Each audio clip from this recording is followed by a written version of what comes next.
Welcome on in, golf fans. It's your boy Gsluke here with our PGA DFS and betting preview for this week's Olympic golf event. Gonna break down what to expect from the golf course, a little bit of my modeling key stats and comps that I'm looking at to identify our top plays, and then afterwards go through some of my top exposure, both for fantasy lineups and for outrights, that I'm getting to for this star-studded field. Should be a fun one. We've got national pride in play and a hell of a field in a golf course. So, like I said, super excited to dive on in, and let's start it off with a look at our modeling and what I'm looking for in players around Lake Golf National. The golf course we've got this week is one that takes away some of the American players' powers. It's one where you've got to lay up off the tee a lot more than you'd like, and if you're not extremely precise off the tee, you get yourself into some water on about 10 of the holes, and on top of that, some real deep fescue in natural areas that can lead to lost balls. So a golf course that, rather than the American power game, favors players that are more precise off the tee, that are plotters, that can think themselves around a golf course,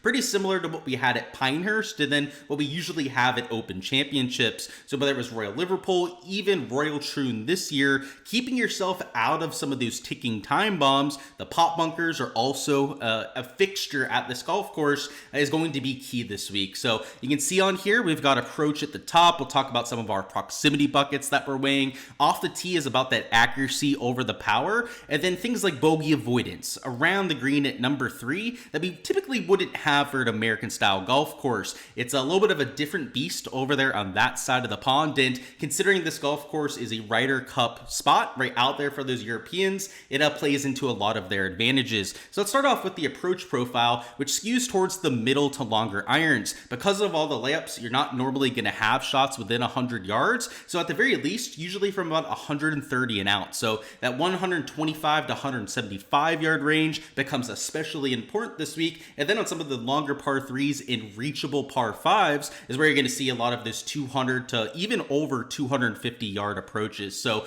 this golf course, definitely more of a long iron course, which is maybe a little bit misleading, but considering it's only like 71, maybe 7,200 yards. So it plays a lot longer than what you see on the scorecard yardage, a lot of because of the forced layups off the tee. The driving accuracy, as I mentioned, becomes extremely important at this venue. The further you hit it off the tee, the more and more these fairways tend to narrow down, and at some points they get down to sub 10 yards wide. So if you're a long player that wants to take on that added danger, that added risk off the tee, you better be somebody that can keep themselves in play. So an elite tier driver like Straka, Morikawa is going to get a huge advantage at this kind of golf course. Around the green, I think is important here. You saw that at Pinehurst, you saw that at the Genesis Scottish Open and the Open Championship, but it's a little bit of a different test. You've got those links style bunkers, and while it is not a links course by any means, it plays like you saw some of those other courses. So I'm looking at around the green, not just over the last 24 rounds, but also adding in some stats from the Open and Scottish Open.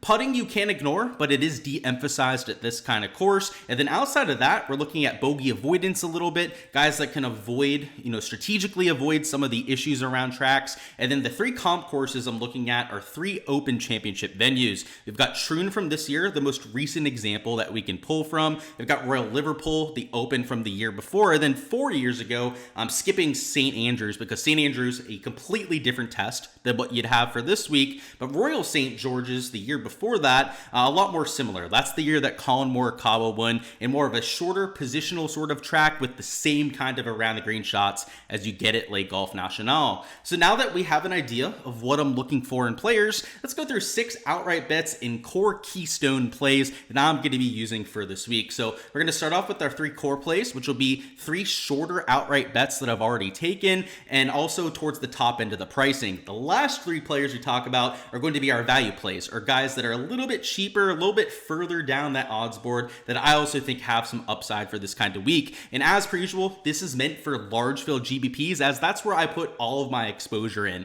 I'm going for outrights, which of course are looking for a ceiling performance. And then for large field GBPs, we're also looking to beat 20, sometimes even 30,000 other entries. So we're looking for guys that can legitimately win this thing. And I think there's no better place to start than with Scotty Scheffler, who, if there was a golf course built for him, it was this kind of track. As as I mentioned, if you're going to take on these drivers off the tee, you better be an elite tier accuracy player. And while Scottie Scheffler is a step below guys like a Straka, Morikawa when it comes to their accuracy, he is still much more accurate than your average cat out there. In fact, in terms of driving accuracy, he's in the top 10 percentile on all the PGA Tour. In this kind of field, that is going to be extremely useful. And considering even if he chooses to lay back, maybe not be as aggressive off the tee, you're looking at the best mid to long iron player the last 2 decades. So, I mean, posting numbers like Tiger Woods when it comes to the iron play is going to suit really well at a ball striking fest. So if there's a course where it fits him, right, it's tracks where that, putting is de-emphasized, and while it hasn't been as big a problem in 2024, we want him to be honing in on that tee to green play, which is what you get at Le Golf Nacional. So despite him being $12,500 and only being 4-1 to win, I bet him over there on Hard Rock Bet. So I'm not looking at a massive return on my card this week. In fact, it is the most top-heavy card that I've ever gone with, but it's a little bit of a different week. It's a no-cut event. You have a lot of studs playing, and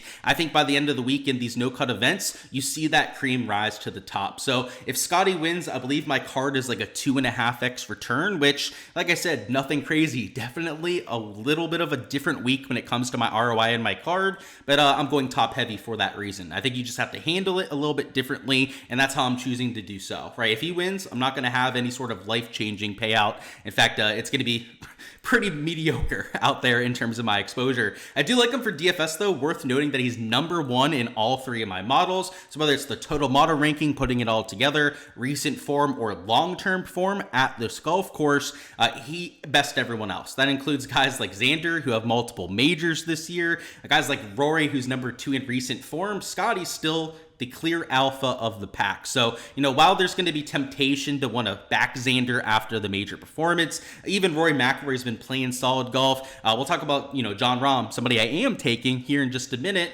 I think Scottie Scheffler, in terms of the 11K options, is definitely the best out of the bunch. Next up, we got Jon Rahm at $10,700. I bet him at 12-1 this week, and coming in with the form that we're hoping for. I bet him outright at the last live event. Of course, that's where he broke his drought of going out there and winning. And at the Open Championship, he scared it out there Sunday too. I mean, started, -4 through his first 6 holes. I think everyone was saying like, oh, here comes Jon Rahm. Maybe he'll come out there and steal this Open. He's got that momentum. He has the momentum of the win out there just a few days ago, and then now playing a golf course that really fits his game off the tee. If there's a track where Jon Rahm can separate himself, it's where driving distance and accuracy is rewarded, right? At a Bombers Fest, he doesn't see that same kind of impact because he's both long and accurate off the tee. And at this track, just like Scottie, right, he's one of the few players where if he's dialed in off the tee, could shoot something super low at this track, right? If you're hitting driver, you're keeping yourself in the fairway, you're going to have 100-yard approaches for most of your holes, or at least like 7-8 of them out there on the par 4s. You tear up the par 5s, and you've seen guys at this golf course go nuclear low. Players like Rahm, Scheffler are some of the unique players in the field that can actually go out there and do so. Players with less confidence off the tee just won't take on that kind of approach, right? They won't bring on all of that risk. And while there is, room for disaster, right, with some of these players, the upside in large field GPPs and for outrights, like we're talking here, is what we're hoping for. And the upside with these two is immense. They go out there and they have a top tier driving week, and they're going to be next to impossible to beat. They're at least going to be in the picture come Sunday, and that's what we're hoping for with an outright bet sweat. So, $10,700, you could start lineups with Rahm. I think it'd be tough to go Scottie then Rahm as a second man in, but it's not like every lineup I have is going to have Scottie Scheffler. So, Rahm more so of a first man in than, a co-pilot out there with Scottie Scheffler lineups. But from the outright perspective, not going to be a massive return if Jon Rahm wins either. But once again, I want to take shots on guys I think are going to be in contention. And if either one has that ceiling driving week, I could see them going out there and getting the job done. And then our last core play is another live golfer that also has really good momentum heading in. The JCB last week is where they played. It was a UK event out there on the live tour in a very, very similar golf course. I mean, in fact, if you were looking for a comp course heading in, I know we talked about 3 Open Championship venues. we have to be fair to the field, right? We can't just cherry pick a course that only live guys have played. That's why we use the opens, right? Everyone has had a chance to getting into those fields. If we were going to really cherry pick a comp, though, best comp by far in the world that I know of is the JCB. It's got pretty much the same look off the tee. It's got the rolling hills like you're going to get at this golf course, graduated rough, heading off to deep fescue about 20-30 yards off the fairways, in greens that are just like a links style golf course. And the thing about the JCB is it's in the center of England. So it was the opposite of a links, obviously. Same thing this week, right? It's in the center of France. So just the parallels are insane. So Jon Rahm won there, and Joaquin Niemann, the reason why we're talking about it now, if you didn't watch it, he nearly won the golf tournament. He had one of the best Sunday performances of anyone out there. Days 1 and 2 were just pretty solid out there for Waco. Royal Troon, another one of our comps, he played well at. In fact, outside of 2 blow-up holes, he could have easily won the Open Championship, right? I believe he was +9 on a 2-hole stretch. Outside of that would have been like -4 or 5 right there out there on Sunday. $9,300 at 30-1 out there on Hard Rock Bet brought a lot of value for this week. And the thing with Joaquin Niemann at $9,300 is he can be a second man in. Whether it's a Jon Rahm lineup then going Waco, or going a Scotty Scheffler even and then Niemann, you can make that kind of lineup work. So I love the price tag. I think he's got just as much upside to win as these elite tier players. I'd honestly put him in terms of win equity of guys like a Morikawa, Aberg at this 10K range, and the outright number is not going to reflect that, right? Obviously, I'm much higher on him than some of the sports books are, but if I think he's that kind of talent level, right, I'll take him down there at $9,300. Now, I don't think I'll be alone in doing so, right? People seeing that form heading in. In fact, if you just take a look at the last 12 measured rounds, which are almost all from majors, from Joaquin Niemann, he's just doing it all tee to green. And if you take a look at the last 24 rounds, that holds up. The guy has been unbelievable out there with the ball striking. People are going to use the guy. So I'm not expecting him to be low owned. I would say Jon Rahm probably going to be about average owned.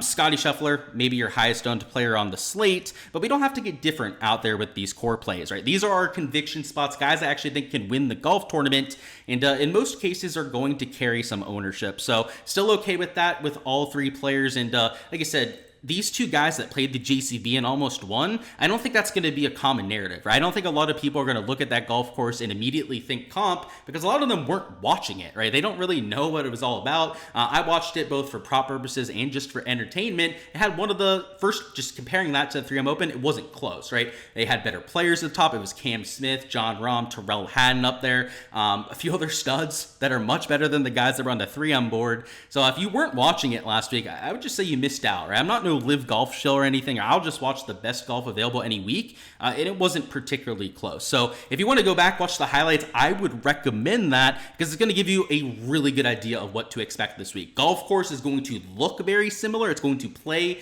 very similar to what we had at that golf course, and plenty of the guys are in the field. Not a ton of them, but you have guys like David Puig in the field, Abraham Ancer that we could use to compare to, a couple of which, like Ancer, that played really well. So if you're looking at it for comps, like Barank was in the field, there are guys that you can do that research with. So if you're willing to watch it, willing to put your political narratives aside and whatnot, I think a very useful tool. And that's what I try to do. Again, I look at it as neutral as humanly possible, and based on what I saw, I think it's very valuable data. So I'm using that out there in my process and trying to leverage that heading forward.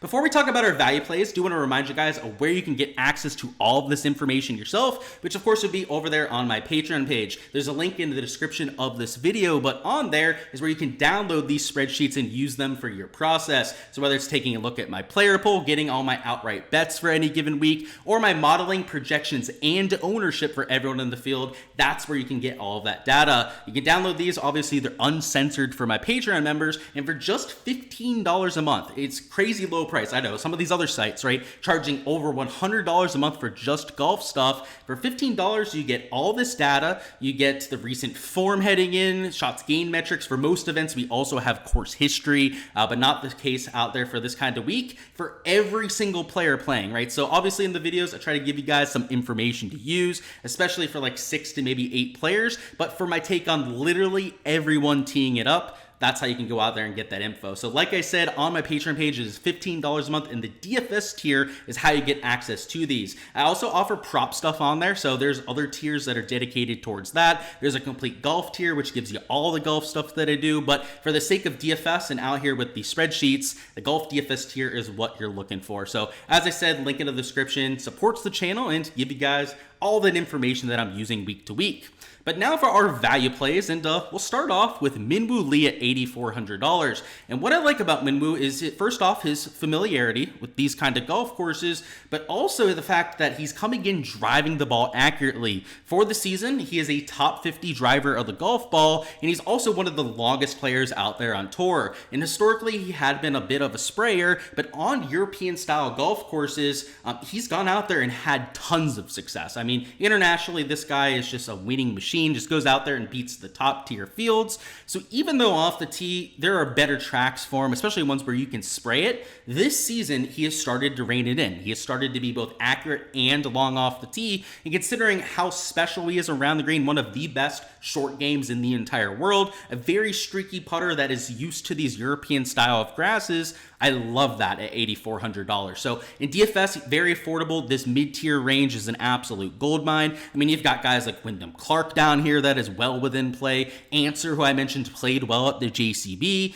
Heck, even hometown guy Matthew Pavon has played well at the Kazoo Open. There are options down here in the 8K range, but my favorite would be a Minwoo Lee as, again, large field GPP player looking for an outright bet. I think he could legitimately win this golf tournament if he's dialed in off the tee. Now, if he's spraying it, low floor, could go out there and miss the cut, but for an outright, we're not worried about that low end floor. And the same thing for those large end GPP lineups. So again, I'm more of an aggressive player, right? You're going to see that reflected with my exposure, but the kind of player that has the ceiling to do something special and perhaps win a gold medal out there for Australia.